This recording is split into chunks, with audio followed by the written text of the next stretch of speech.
Appreciate you streaming in here on Birds 365 with Mac and Mac, John McMullen, and Jody McDonald. We're going to get a Southern point of view next. Heading down to Miami with the Dolphins coming up here to take on the Birds on Sunday. Greg Cote's been covering the Miami Dolphins for years. You might recognize him from his appearances on the Dan Le Batard show. He's got his own show, the Greg Cote Show on YouTube, kind of like us. Greg, Jody Mac, and John McMullen here. How are things down there in Florida? I'm guessing a little warmer down where you are than we're up here in Philadelphia. Well, actually, it's funny. We're having a real winter down here, a South Florida cold snap. It's actually been dipping into the 60s at night. So, poor you, Greg. Yeah, so it's we're all bundled up here.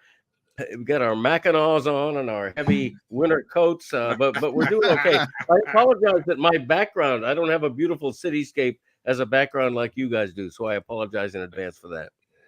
That's fine. We give the Ocean Casino Resort in Atlantic City. If you're in Philadelphia, South Jersey area, so that's a great sponsor. So that's our background. But good to see you, Greg. By the way, I would just use the extra storage space and not buy winter clothes in South Florida, but that's me. We're used to it. But we'll talk about the Dolphins and the first thing I think that jumps out to everyone is the team speed the Dolphins have on offense. And you look at next gen stats and basically everybody, the top 6 fastest players in game action this year are Miami Dolphins. Just how impressive has that offense been? It's the best offense the Dolphins have ever had. And keep in mind, this is a team that won Super Bowls in the 70s with Larry Zonka and a run game that didn't pass much. And then they set NFL records with Dan Marino in the 80s into the early 90s with a great passing game that couldn't find a running back. So this is the first Dolphins offense that's ever done everything well, passing and running. Raheem Mostert's been out of nowhere. He's a huge, pleasant surprise. What Tua is doing with Tyreek Hill and Waddle the stats are out there. I mean, they have the best offense quantifiably in the NFL right now, and it's exciting to watch. And keep in mind, this is a Dolphins offense that has been very dull for a long time. With Dave Wannstedt embracing the idea that punting can be a good thing, and always rely too much on the field goal, and now all of a sudden it's a dynamic offense. When they trailed Carolina 14-0 in the first quarter last week, nobody in the stadium thought they were going to lose. I mean, you're down 14-0, granted to a winless team, and everybody knew that the Dolphins had the firepower to win. We know that Tyreek Hill is the fastest guy in the National Football League. If it's not, it could be his teammate, Devin Chan, who is injured, not going to play this week. Rookie got off to an unbelievable start. You mentioned Mostert. Seems like all he does is score touchdowns. But it all starts with Tua Tagovailoa. If the quarterback isn't the quarterback, don't know that everything works the way that it's worked so far for this offense. Last year, he got off to a good start again, but then the injury started with the concussions and the like. We're noticing that he isn't being taken hard to the turf this year, that they tinker with the offense to get the ball out of his hands as quickly as humanly possible. How much of this is on Tua Tagovailoa making the adjustments necessary to keep himself on the field and be the guy who's pulling the trigger on all these offensive shots? Yeah, that's a huge factor. He took jiu-jitsu lessons during the offseason to learn properly how to fall. And he and Mike McDaniel get along so well. Brian Flores and Tua never got along. I don't think they liked each other. And now he's a happy guy, Tua, and he's playing like it. The offensive line has been better than expected. Tua's the MVP front runner, I think. The odds change every week, but he's right up there. And the big if is if he stays healthy. But right now, there's no indication that the concussion problems are going to be recurring. He did his post-game news conference last Sunday in his full uniform. There wasn't a grass stain on it. He wasn't sacked at all. And so far, it's been a delightful season for Tua. It really has. Mike McDaniel, we got to talk about because he's sort of the flavor of the month in this league. He's the architect of this offense. Um, all the motion they use, all the movement, Greg. It's interesting because the Dolphins have the number 1 offense, the Eagles have the number 2 offense, but there's 100-yard difference between the two teams. And the biggest difference is the Dolphins use more motion than anybody in the history of football, and the Eagles are 32nd in motion. That to me is the most interesting part of this game. It proves you can win in multiple ways in the NFL, which is a good thing to me in this era. But how impressive is Mike McMahon? Because he's a little bit different too. How did he? Obviously, he's won over people now, but how have people in Miami taken Mike and that personality?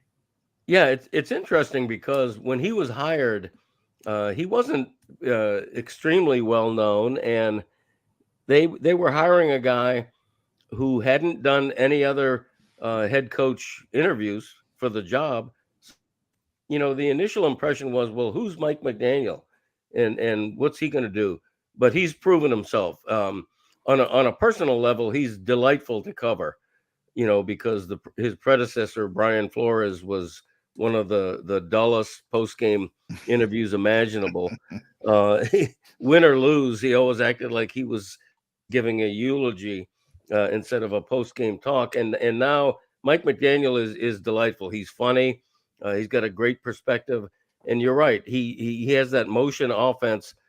Tyreek, most of the balls he catches, granted he'll go downfield for the bomb, but most of the catches he catches are slants across the middle where he'll catch the ball 8-10 yards downfield, but with such space that his speed allows him to turn that 8-yard pass into a 48-yard gain. And it's so far the NFL hasn't been able to stop it. We're lamenting here in Philadelphia that the Eagles are a little banged up coming into this game. Injuries the week before and coming out of this past week against the Jets. But the Dolphins got their fair share of injuries as well. They're missing Armstead. A Chan goes down, even though you've got a guy like Moser to step in. It'll be a 1-back attack, which is still pretty damn good, rather than a 2. Close to getting Jalen Ramsey back, but he's not going to play this week. How have the Dolphins been able to work through the injuries that they've suffered so far this year? Very well. I think they're actually getting healthier at large, as you mentioned a couple of examples. Jalen Ramsey practiced this week on a limited basis for the first time, so I think he's really close to coming back. Jeff Wilson, the backup running back or third team running back when a Chan is healthy, he's going to play this week. Jalen Phillips, their big pass rusher, is going to be back in the week. And in the context of Lane Johnson perhaps not playing, I think having Jalen Phillips back to put pressure and to maybe help contain Hurts a little bit is going to be a big deal as well. So I think their health is actually pretty good right now. Xavier Howard, the cornerback, is questionable, but I think he's one of those questionable designations that you don't really worry about him not playing. Yeah, that's big. They started Jalen Ramsey's window. Now, Mike ruled him out for the Eagles game, so Eagles fans don't have to panic. But, Greg, I got to tell you, Nick Sirianni loves Jalen Ramsey, thinks he's the best cornerback in football. So that'll be a big break if they can get him back on the field quickly. You mentioned the running game. I want to talk about the running game for a couple of reasons. One, everybody's enamored with the passing game for obvious reasons, but Achane and Raheem Mostert have been tremendous as well. And I go back to the offseason, it seemed like everybody was talking about the Dolphins trading for Saquon Barkley, trading for Josh Jacobs, bringing Dalvin Cook home. Was that real? Or was that more manufactured and people just saying, who's they got a rookie, they got Raheem Mostert. By the way, he was an undrafted. The Eagles signed him out of Purdue as an undrafted free agent back in the day. Was that real? And did the Dolphins just get kind of, didn't realize what they potentially had in the backfield? No, I think that was sort of a shiny toy for we in the media to play with, to be honest with you. The idea that they were going to bring in a quote big name running back, and Jonathan Taylor was at the forefront Yeah, along John, I with forgot. Dalvin Yeah. Cook. Yeah, and so I mean, I think if the price was right, they're not going to turn down a Jonathan Taylor, but I don't think they were ever serious about spending big and giving up a first round draft pick or something for a name running back. Keep in mind, Mike McDaniel, Raheem Mostert, he knew him from the San Francisco days, and he knew how fast he was and what he was trying to build with speed first down here. And so they were very set. It's why they drafted a Chan, because he was the fastest running back in the entire draft. They have two of the fastest running backs in the entire league right now, and they're doing great things with them. And so I think the talk about bringing in a running back was mostly a media thing. I don't think it was very serious with the club. Greg, it was asked of Jalen Hurts this week what it's going to be like going up against Tua Tagovailoa. We know they'll never be on the field at the same time. They don't really play against each other, but they're matched up against each other. And of course, the history that they have going back to Alabama. I thought Hurts handled it well. Said, listen, Tua's having success, and I'm rooting for him every week except for this week. And he's been great, and he was very complimentary of him. Those Alabama guys are schooled pretty well. I'm assuming that Tua was asked as well and handled it with as much depth as Jalen Hurts did here in Philadelphia. Yeah, and Tua's used to this by now. There's so many Alabama quarterbacks in the league. He True. had the same Yeah, situation Mac last Jones week. twice a year. That's right. I forgot about that. Exactly. Yeah, exactly. And he had the same situation with Bryce Young last week. Bryce Young, who went to Alabama because he was inspired that a quarterback that reminded him of himself was doing so well at Alabama. So yeah, he's very complimentary about Jalen Hurts, and I don't think it's contrived. I think it's just Alabama guys respecting each other and wishing Yeah. each other well. And I'm sure Tua feels the same. When they're not playing the Eagles, Jalen Hurts is lights out. So, yeah, that's an interesting subtext, though, because there are a lot of Alabama quarterbacks floating around right now. Yeah, that whole room. Mac Jones was the third string quarterback when they Right. were there. Yeah. Yeah, Nick Saban does a pretty good job, not only obviously with his football team, but getting his players ready to handle media responsibilities and things like that. Those Alabama guys tend to be locked in, Greg. Uh, a big sort of narrative here in Philadelphia is Vic Fangio, because Vic was here as a consultant en route to the Super Bowl, helping the Eagles out. A lot of Eagles fans wanted him to be their next defensive coordinator, but it didn't work out timing wise. And they hired a Vic Fangio disciple in Sean Desai. How is Vic doing in Miami? Um, statistically, they don't have a great offense, I don't think. And they've really missed Jalen Ramsey, who's fairly close to coming back now, they hope. Fangio's done well. And, I wrote that he was probably their best offseason addition. He's the guru defensive coordinators. One thing he did was they were blitz crazy last year. Yeah, At, Brian Flores. Well, yeah, at the he's sacrifice yeah. of their No, that wasn't secondary. last year, but nobody blitzes more than that guy, Brian Oh, Flores. Yeah. yeah, that's for sure. And Fangio's a little bit more conservative in terms of that. Plays a little standard defense. Um, I think when they get Jalen Ramsey back, they're going to be appreciably better. Because when Xavier Howard is your second best cover corner, I think you have a pretty good starting point for a secondary. Right now, I'm not sure if they're there yet. They've been with offense unmistakably. All right, Greg, you mentioned earlier in our conversation here that after the game was over last week against the Panthers, Tua did his post-game interview. Nary a grass stain to be found on his uniform, that the Panthers didn't get anywhere near him. Tua gets a lot of credit for that because he is just getting the ball out and he knows how important it is, and he has gotten significantly better at that. The coach gets a lot of credit for coming up with the scheme and putting it together to get the ball out as quickly as they do and get it in fast guys' hands and let them make plays after the catch. How much credit should the offensive line get? The Armstead's been down. Their key acquisition from a couple of years ago. It's a bunch of no names on that offensive line. Are they being underrated for their contribution that they're putting in for this Dolphins offense being number one in the league?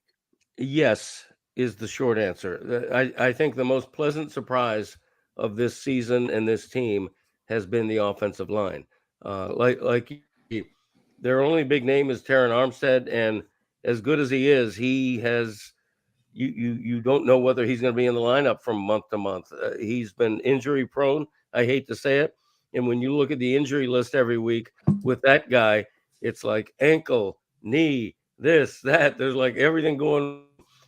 But having said that, despite that, I think it's been a very good offensive line.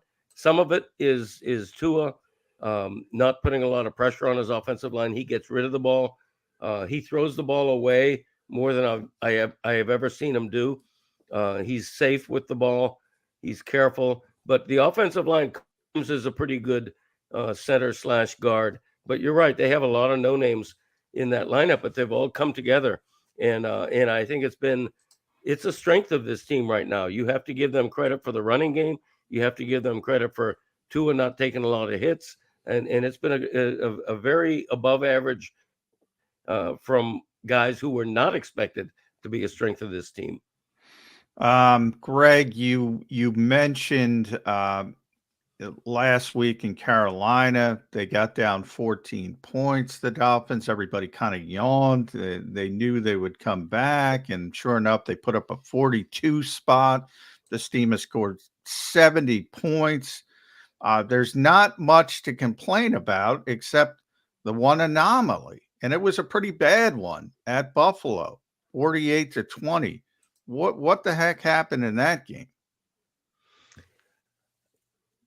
Buffalo played great, which doesn't always. I couldn't believe what I saw of them against the Giants, for example. Buffalo tends to be very inconsistent, but they brought it against their arch rival.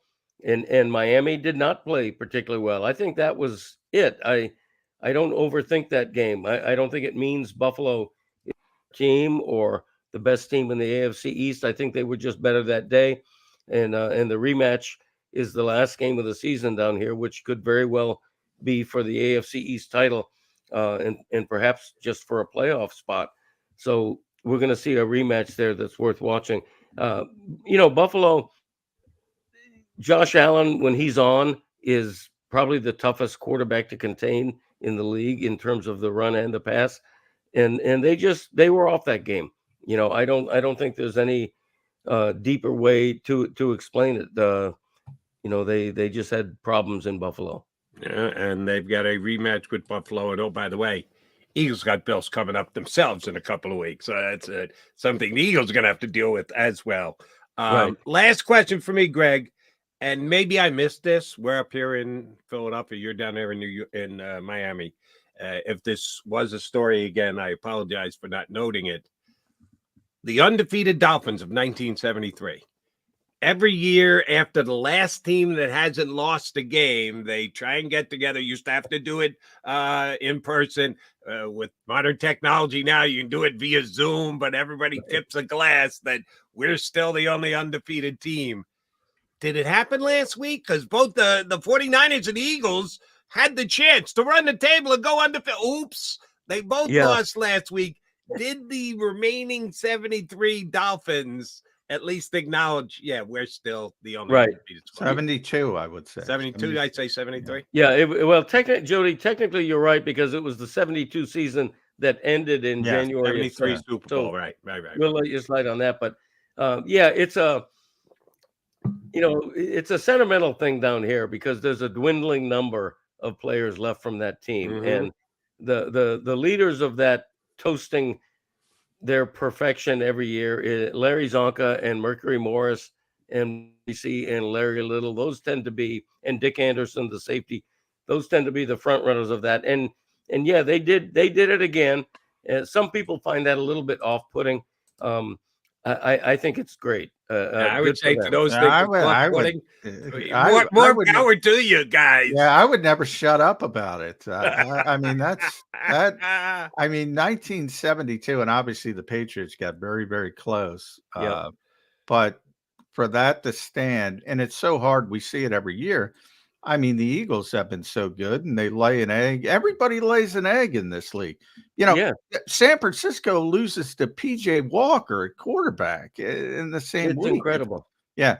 The Yeah. whole league is built on parity, and there's one team that was perfect. Yeah, I wouldn't stop bragging about it.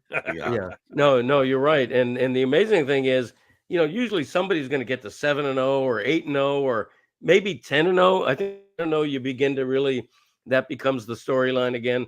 But nobody gets past 5-0. That's remarkable. Yeah. I think the Dolphins did lose. They played, I don't know, 6 preseason games back then. I think they did lose in the preseason, but I'm not sure. They did. I'm not sure, Greg. No, they did. In fact, I think they might have been 2-4 in the preseason. Wow.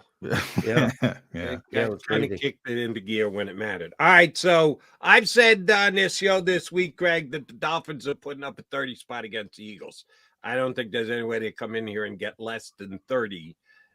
They've gotten 40. They've gotten 70. They've gotten unbelievable numbers so far this year. Do the Eagles have any chance to stop this Dolphin offense, or are they just a machine right now that everyone in the National Football League has to fear? I think it's a shootout born to happen. I think if you're a betting person, you look at the over, you look at betting the over before you look at either team. It just feels those 34-31 kind of games. I think the Dolphins will score. I think their offense will be what we've seen all season, but I don't see them stopping the Eagles either.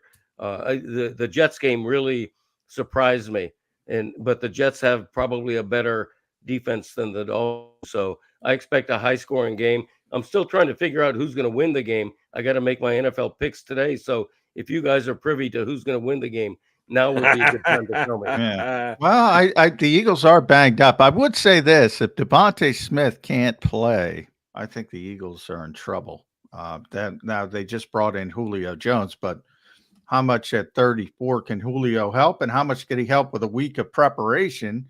Right. Where they had a walkthrough yesterday. So I think the Eagles will be really up against it because they are going to have to score some points, and if they don't have Devontae Smith, they're going to have trouble doing that. But I will say this as well, Greg. Big home field advantage in Philadelphia. Really difficult place to play.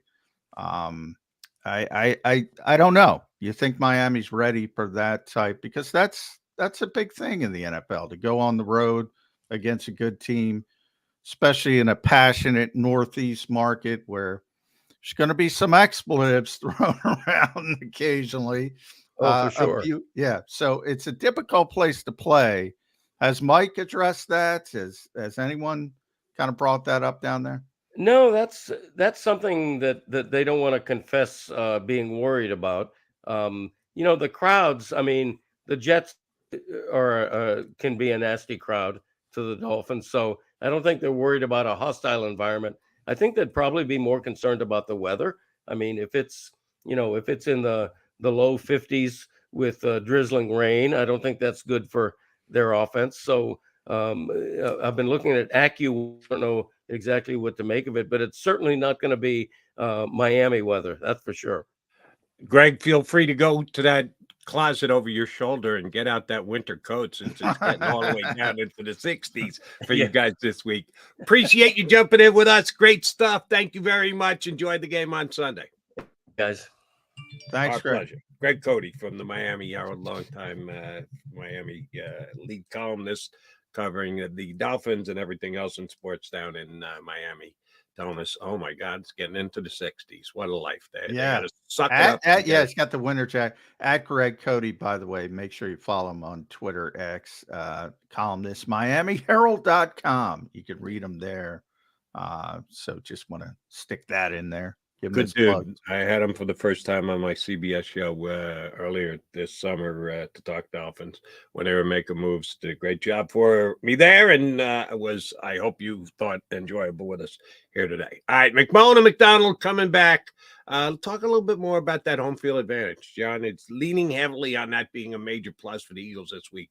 I hope he's right. The big road game that the Dolphins have played this year was up in Buffalo, and they got boat raced by the Dolphins. So lost by 4 touchdowns. Yeah, maybe John's onto something. That the key element of this game is the fact that it's taking place here in Philadelphia. We'll talk a little bit more about Julio Jones, how he is going to be used this week. Walkthrough. Oof! Now he's got the offense down. They had that tremendously competitive walkthrough yesterday.